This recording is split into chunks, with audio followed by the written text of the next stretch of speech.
निर्मलभाषितशोभितलिङ्गम् जन्मजदुःखविनाशकलिङ्गम् तत्प्रणमामि सदा शिवलिङ्गम् देवमुनिप्रवराचितलिङ्गम् कामदहनकरुणाकरलिङ्गम् रावणदर्पविनाशकलिङ्गम् तत्प्रणमामि सदा शिवलिङ्गम् सर्वसुगन्धसुलेपितलिङ्गम् बुद्धिविवर्धनकारणलिङ्गम्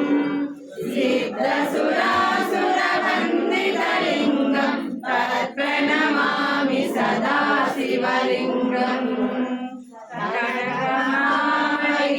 कनकमाणिभूषितलिङ्गम् फणिपतिवेष्टितशोभितलिङ्गम् दक्षसुयज्ञविनाशनलिङ्गम् तत्प्रणमामि सदा शिवलिङ्गम् कुङ्कुमचन्दनलेपितलिङ्गम् पङ्कजहारसुशोभितलिङ्गम् सञ्चितपापविनाशनलिङ्गम् तत्प्रणमामि सदा शिवलिङ्गम्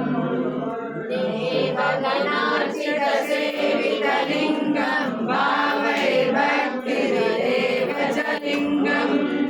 दिनकरकोटिप्रभाकरलिङ्गम् तत्प्रणमामि सदा शिवलिङ्गम्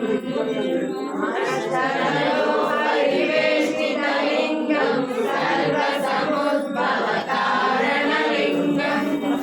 अष्टदरिद्रविनाशनलिङ्गम् तत्प्रणमामि सदा शिवलिङ्गम्